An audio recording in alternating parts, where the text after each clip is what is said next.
Bom, hoje eu gostaria de falar com vocês sobre probabilidade e distribuição normal, né? Lá no assunto da aula estava teste de hipótese, mas teste de hipótese nós vamos abordar na próxima aula. Falar um pouquinho sobre noções de probabilidade e de distribuição normal. Bom, toda vez que a gente fala de probabilidade, ou quando a gente usa essa palavra, uma das coisas que vem na cabeça da gente é sorteio, né? Sorteio da Mega Sena. Então, qual que é a probabilidade de eu acertar os números da Mega Sena? É mais fácil, maior a probabilidade de escolher números aleatórios? É maior a probabilidade de escolher números em sequência? Né? Por que números em sequência nunca saíram? E já várias outras sequências já saíram, né? Então, há muitas perguntas em relação à probabilidade, né, dos jogos, de uma forma geral. E existe uma disciplina, inclusive ministrada nos cursos de economia, que é chamada de teoria dos jogos. Então, por trás de qualquer jogo, seja o jogo mais complicado ou o jogo mais simples, seja o jogo que envolve milhões ou o jogo que envolve apenas pequenas apostas, existe uma teoria probabilística por trás do jogo, tá? E, infelizmente, o jogo ele é sempre para quem ganhar que seja a banca, né? Que seja o responsável pelo controle do jogo. Então, assim, o jogo é legal, as apostas são legais, né? No caso das apostas da Mega Sena, mas acaba se tornando um vício para algumas pessoas e, infelizmente, ele é uma prática que beneficia quem está realizando os jogos. Porque existe uma teoria matemática que faz aumentar de forma significativa a probabilidade de quem ganhe seja sempre quem está recebendo a aposta e não quem está apostando. Então, aqueles programas de televisão que tem apostas como o Jogo do Milhão, The Wall, né? E outros jogos aí que tem, são sempre para beneficiar o responsável pela aposta, e não o apostador. E como são feitos esses cálculos? Esses cálculos eles são feitos por análises combinatórias, que é uma ferramenta matemática, mas utiliza princípios da teoria da probabilidade, que é o que nós vamos discutir aqui na sala de hoje, nessa aula online, né? E que é importante para a gente utilizar nos conceitos de distribuição de frequência de dados observados. Então, quando nós falamos lá de distribuição de frequência de variáveis quantitativas, nós falamos sobre essas variáveis sendo distribuídas em tabelas e algumas distribuições elas podem assumir um caráter que a gente fala de caráter simétrico. E aí, quando a gente falou de distribuição de medidas de posição, a gente diz que as distribuições que são simétricas são aquelas que têm valores de média igual a mediana igual a moda e que ocupam o centro da distribuição. Isso significa que todos os outros dados observados eles estão muito próximos do valor médio calculado. E quando a gente tem uma distribuição desse tipo, é uma distribuição extremamente eficaz, porque ela tem muitas vezes baixa variabilidade. Porém, existem pontos que diferem da média. E aí diferem para os extremos, para valores menores ou para valores maiores. Até chegar a valores acima e abaixo da média, que são valores que podem ser até mesmo descartados e estão fora de um percentual significativo. Para calcular esse percentual significativo, esses valores que estão fora, a gente usa esses princípios de probabilidade. Tá? Então, a probabilidade na estatística, ela tem um interesse fundamental na avaliação das distribuições dos dados, principalmente na distribuição normal, que é a distribuição simétrica que eu acabei de dizer aqui. Bom, na estatística, nós temos a estatística descritiva, que nós já abordamos nas aulas anteriores, com os gráficos, as tabelas, as distribuições de frequência e as medidas de posição e dispersão. E temos a probabilidade, que é uma área da estatística que estuda a incerteza dos fenômenos de caráter aleatório. É uma teoria para quantificar o acaso. E temos uma outra parte da estatística, que é a inferência estatística, que permite, a partir da análise, a interpretação dos dados com o objetivo de generalizar e prever os resultados. E vai ser os assuntos das nossas próximas aulas, a partir dos testes de média e das análises de variância que são utilizados, então, para prever diferenças entre tratamentos e possibilidades de prever o resultado de um determinado tratamento. Mas, voltando à probabilidade, estuda a incerteza dos fenômenos de caráter aleatório. Então, por mais que uma variável ela possa ser influenciada, possa estar dependente de uma outra variável, parte da variação do valor dessa variável é aleatória, né? Parte da variação dos dados é aleatório e difícil de ser previsto. Então, é incerto. Se eu não tenho como precisar isso com certeza, eu tenho uma incerteza associada a esse número. A probabilidade é uma ferramenta para diminuir o grau dessa incerteza. Então, quando a gente fala, por exemplo, de previsão de clima, né, a previsão do clima, do tempo, que o clima não muda, né, o clima é o mesmo, o que muda é o tempo.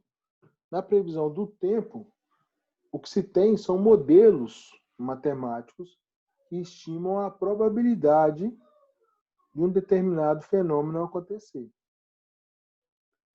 Mas esse fenômeno ele é facilmente influenciado por caráteres aleatórios. Por isso que se brinca tanto, né? Ah, hoje está previsto chover, então podemos ir na praia, porque com certeza vai errar a previsão. Justamente por isso, porque há um grau de incerteza muito grande nesse tipo de análise, porque as variáveis que influenciam são variáveis aleatórias, não são variáveis dependentes, e não tem uma relação significativa com relação às variáveis independentes do processo. Bom, então o que acontece é que a gente tem dois tipos de experimento básico. Nós temos experimentos que são do tipo determinísticos, que são experimentos que, quando repetidos nas mesmas condições, eles oferecem o mesmo resultado. Então, por exemplo, se eu aquecer a água a 100 graus Celsius, 100 graus Celsius é uma propriedade física da água. Ela pode até mudar com algumas características de pressão, mas é uma característica determinada da água. Se eu aquecer a 100 graus Celsius, vai ebulir. Então, há uma relação de efeito que, se for repetido em mesmas condições de temperatura e pressão, o resultado vai ser o mesmo. A água vai passar do estado líquido para o estado gasoso. Mas alguns outros experimentos, eles são considerados, como a gente fala, de aleatórios. Mesmo que eles sejam repetidos na mesma condição, o resultado ele é impossível de ser previsto com certeza. Então, se eu jogar um dado para cima, se eu jogar ele da mesma forma, com a mesma força, ele atingir a mesma altura, sendo o mesmo dado, eu não tenho como saber qual é o número que eu vou tirar, né? Então, aqueles filmes, né? Ou algumas imagens que a gente vê do cara beijando o dado e jogando o dado para uma determinada posição ou com uma determinada todo um ritual para fazer aquele lançamento dos dados, aquilo é apenas ritual. Do ponto de vista estatístico, aquelas condições não oferecem previsão nenhuma ou garantia nenhuma que o número será repetido, porque trata-se de um experimento aleatório. Tá? E experimentos aleatórios, então, eles não podem ser previstos com certeza. Eu não tenho certeza para prever o resultado, mesmo que ele seja reproduzido nas mesmas condições. Bom, e aí a gente começa a extrapolar isso para outras esferas, como, por exemplo, a esfera da saúde. Então, nos últimos dias aí, a gente tem visto uma discussão muito grande sobre a utilização da cloroquina e da hidroxicloroquina, né, para tratamento do Covid-19. Mas o meu problema é o seguinte: cloroquina e hidroxicloroquina possuem efeito sobre o vírus Covid-19? O que tem visto são vários trabalhos, vários artigos científicos, 2, 3 meses já de experiência utilizando esses medicamentos. Mas os efeitos, eles têm sido gerados de forma aleatória. Então, não tem se observado ainda uma relação significativa ao ponto de permitir uma previsão com certeza de que a utilização desses medicamentos ela vai trazer um efeito benéfico para o doente. Há uma probabilidade de que isso possa trazer algum tipo de benefício. E essa probabilidade ela vai ficando cada vez mais verdadeira ou cada vez mais refutada quando se aumenta o número de amostras. Então, quanto mais experimentos, quanto mais números de testes que foram sendo feitos, maior será a possibilidade de validar a probabilidade ou de refutar a probabilidade, que é o que a gente vai ver nos testes de hipótese mais para frente. Eu só vou conseguir fazer isso quando o número de dados que eu obtiver for suficiente para obter uma distribuição normal, onde a média dos efeitos ela foi igual à minha moda e à minha mediana dos efeitos relacionados à aplicação dos medicamentos. E quando a maior parte das minhas amostras apresentarem valores muito próximos da minha média, coisa que a gente não está observando ainda. A gente está observando uma variabilidade muito grande nos experimentos. Isso porque a maior parte desses experimentos eles são realizados in vitro, né, em condições extremamente controladas. Então, esses 2 medicamentos, por exemplo, eles já tiveram ação sobre a dengue, sobre a chikungunya, sobre várias outras viroses. Inclusive, é usado contra a malária. Mas esses resultados, eles eram significativos in vitro, em condições determinadas e específicas. Muitas vezes, obtendo-se uma condição experimental determinística, que permitia a previsão do resultado. Mas quando isso foi transportado para uma avaliação em vivo, em sistemas vivos, devido à aleatoriedade das combinações, isso não tem demonstrado, então, essa previsibilidade. Os estudos, então, de probabilidade podem ajudar a justificar a utilização desses medicamentos. Então, é necessário sempre ficar atento aos princípios estatísticos utilizados para a avaliação, então, das variáveis. Se o medicamento for aplicado em N pacientes, qual será o resultado? Então, eu não sei ainda. Aparentemente, esse N pacientes ainda é um número amostral pequeno para a gente chegar numa conclusão. Semana passada saiu um estudo com 96 mil pacientes. Isso, do ponto de vista estatístico, é uma maravilha.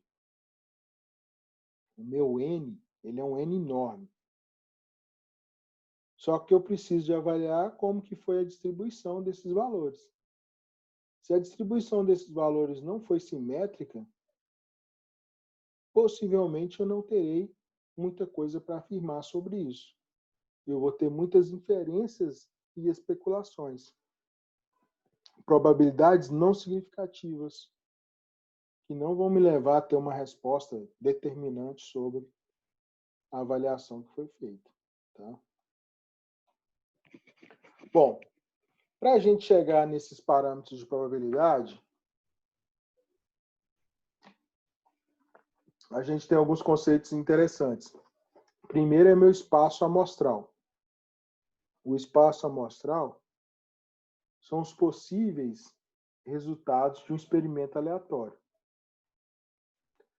Então, quando eu faço o uso da cloroquina, e hidroxicloroquina em pacientes com Covid-19, eu tenho duas possibilidades: melhora ou piora. Né? Se a gente pensar do ponto de vista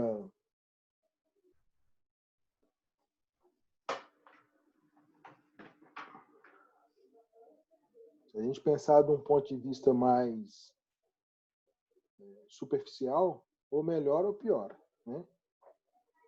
A gente pode até estabelecer graus de melhora, graus de piora, mas melhora ou piora?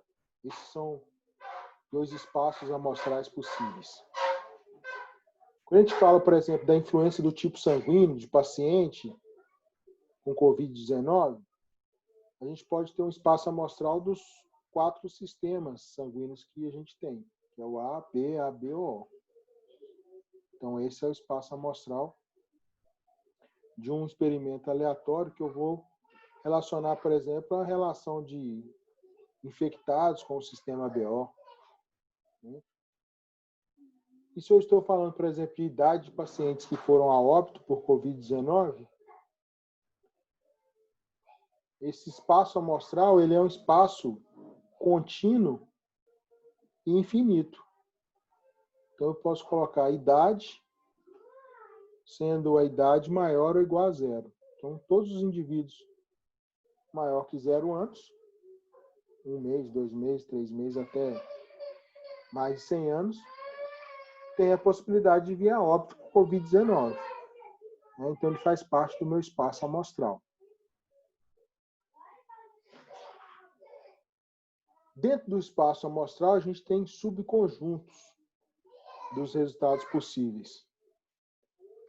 Então, em relação ao uso do medicamento, eu tenho espaço amostral melhora ou piora. Os meus eventos um evento é melhorar, outro evento é piorar. Dentro dos tipos sanguíneos, que eu tenho 4, eu posso ter o evento grupo sanguíneo A, o evento grupo sanguíneo B, o evento grupo sanguíneo A e B, o evento grupo sanguíneo o evento sanguíneo ABO.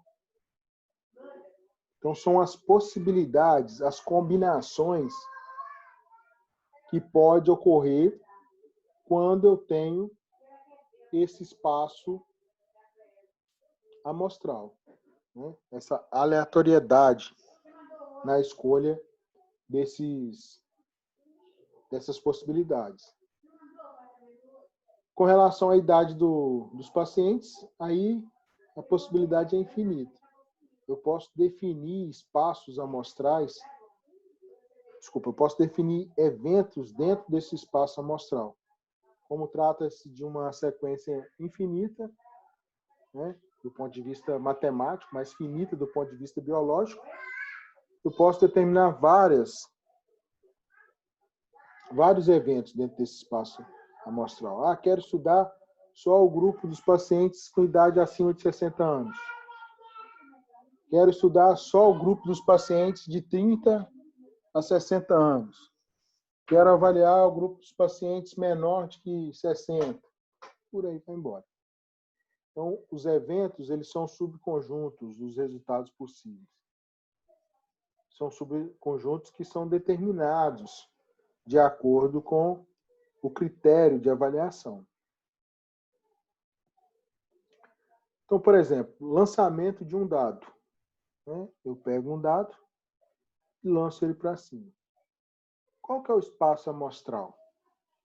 O espaço amostral ele é simbolizado aqui, ó, por essa letra aqui grega, né, o ohms. Qual que é o espaço amostral de um lançamento de um dado? Determine o evento sair face par. Determine o evento sair face maior que 3. Determine o evento sair face 1. Como que eu faço isso? Ora, se eu jogar um dado para cima, ele vai sair ou o número 1, ou o número 2, ou o número 3, ou o número 4, ou o número 5, ou o número 6. Essas são as minhas possibilidades. Esse é meu espaço amostral, então. Sair um dos 6 números que estão nas faces desse dado. Agora, qual que é o evento para sair números pares? Então, eu vou englobar todos os números pares do meu espaço amostral. Então, o evento número par é 2, 4, 6. Qual que é o evento sair maior do que 3? O evento são todos os dados do meu espaço amostral maior do que 3. 4, 5, 6. E sair face 1, o meu evento é a face 1 dentro do espaço amostral, que tem a face 1, 2, 3, 4, 5, 6. O meu evento é a face 1. Então, basta eu colocar 1.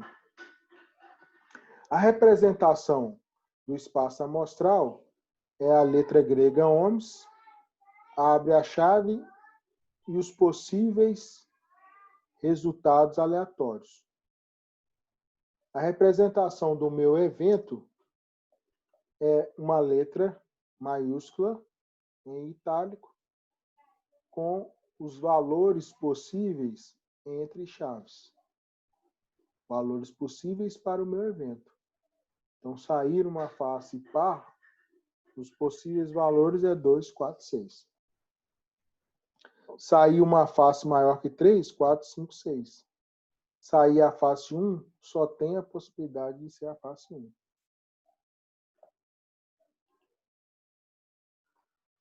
Bom, sabendo então o que são os eventos dentro de um espaço amostral, a gente pode começar a avaliar a probabilidade desses eventos acontecerem. Então, os eventos eles podem acontecer de forma simultânea, né? Quando os eventos forem sobrepostos, dados amostrais de ambos os eventos, dados amostrais de cada evento irão fazer parte dos dois eventos, ou dos dois ou mais eventos. Então, seja o evento do conjunto dos alunos de fisioterapia da Multivix Vila Velha, que frequenta a disciplina de anatomia, e B, o conjunto dos que frequenta a disciplina de matemática e bioestatística. Então, A são todos os estudantes que fazem anatomia. B são todos os estudantes que fazem matemática e estatística. A interseção com B, lá da matemática do primário, do ensino fundamental, a interseção entre os dois conjuntos gera um espaço comum. Então, entre os alunos que fazem anatomia, que fazem matemática e bioestatística, do curso de fisioterapia, tem alunos que fazem as duas disciplinas ao mesmo tempo. Talvez até a maioria dos alunos, né? Mas o importante é que há uma ocorrência simultânea de dois eventos. Evento frequentar anatomia, evento frequentar matemática e bioestatística. Bom,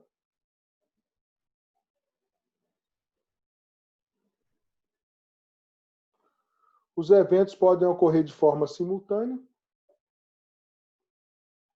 né? Ou os eventos podem ocorrer quando há uma concordância e uma união entre todos os eventos. Então, se A, o conjunto dos alunos que frequentam fisioterapia, e B, o conjunto que frequenta o curso de farmácia, a união A e B é o conjunto dos alunos que fazem pelo menos um dos dois cursos. Então, eu posso ter uma ocorrência simultânea de eventos que engloba todos os eventos, né?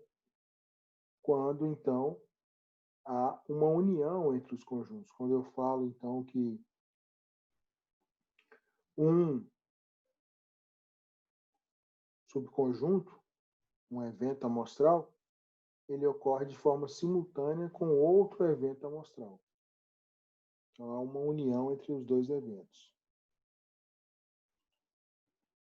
E pode ter uma ocorrência exclusiva ou excludente de eventos, quando um espaço amostral não tem relevância nenhuma ou associação nenhuma com outro espaço amostral, mesmo que eles estejam dentro, quando um evento amostral não tem relação nenhuma com outro evento amostral, mesmo que eles estejam dentro de um mesmo espaço amostral. Então, na jogada de um dado, seja o evento do aparecer número par e B o evento do aparecer número ímpar, A e B são eventos excludentes. A interseção de A com B jamais vai aparecer, porque os números que são par não podem ser ímpar ao mesmo momento. Então, assim como eu tenho eventos que são excludentes, eu tenho variáveis que são excludentes entre si e não possuem relações entre elas, ou que as relações são completamente dependentes. Não há influência de uma variável sobre a outra. Então, os experimentos aleatórios eles não podem ser previstos com certeza, mas eu posso utilizar a teoria da probabilidade para medir a incerteza associada aos resultados, né?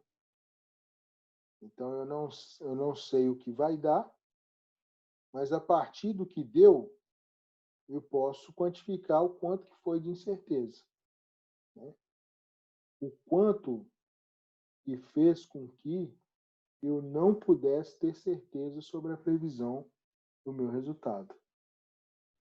Então, a probabilidade ela é aplicada aos experimentos aleatórios para aumentar a previsibilidade. Tá?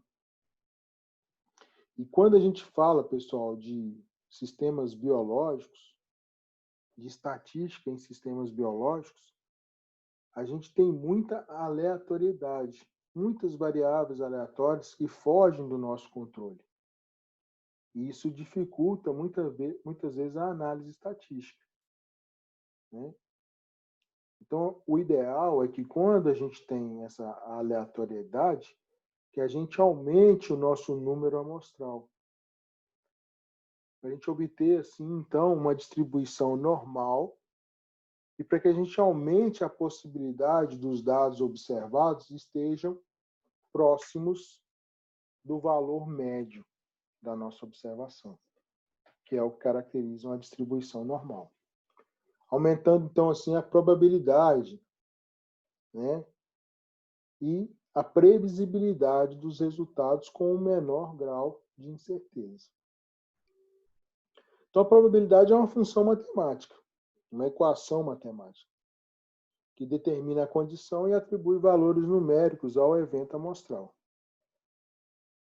Então, eu tenho, por exemplo, a probabilidade de A acontecer, a probabilidade de um evento amostral acontecer, ela está sempre entre 0 e 1, podendo ser igual a 0, podendo ser igual a 1, tendo a chance de não acontecer e tendo a chance de 100% de acontecer. É isso que está me dizendo aqui. Ó.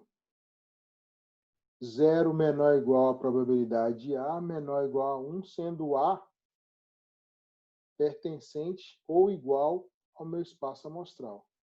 Então, a probabilidade do evento A acontecer pode ser igual a 0 ou maior que 0, menor que 1 ou igual a 1.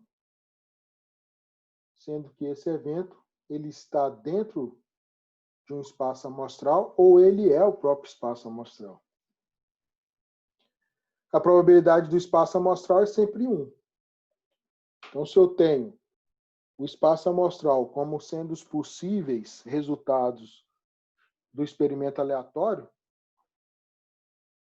a probabilidade de todos os resultados aleatórios acontecer é de 100%. O que eu preciso calcular é a possibilidade de um desses eventos prováveis acontecer. E saber se essa probabilidade ela é significativa ou não. Então, a probabilidade, então, são funções matemáticas, né? Funções mais simples ou funções mais complexas, como a probabilidade da união de n espaços amostrais. É igual à soma da probabilidade de cada espaço amostral em separado. Como então que a gente faz para atribuir a probabilidade aos elementos do espaço amostral? Então, a probabilidade ela pode ser determinada por características da realização do fenômeno. Então, como o fenômeno será realizado, pode permitir cálculos de probabilidade. Ou a probabilidade ela pode ser determinada pela frequência de ocorrência de um determinado evento. Então, eu posso calcular a probabilidade de um evento que vai acontecer com base na forma como eu irei conduzir o experimento ou como eu irei conduzir a observação. Ou eu posso determinar a probabilidade de um evento que irá acontecer com base na análise do histórico da ocorrência desses eventos. Então, quando a gente faz uma probabilidade, quando um climatologista faz a análise de probabilidade do tempo, ele está se baseando em séries históricas, né, e em valores de variáveis dependentes do momento. E aí ele estabelece ali uma equação extremamente complexa para determinar a probabilidade. Já por outro lado, quando a gente faz uma montagem de um experimento com um dado, por exemplo, para saber a probabilidade de um determinado número sair a partir de uma determinada jogada, eu estou aplicando ali a realização de um fenômeno, que é jogar o dado, e a partir da face que será observada, eu posso calcular, então, a probabilidade de que aquela face, então, ela seja observada mais uma vez ou N vezes. Tá?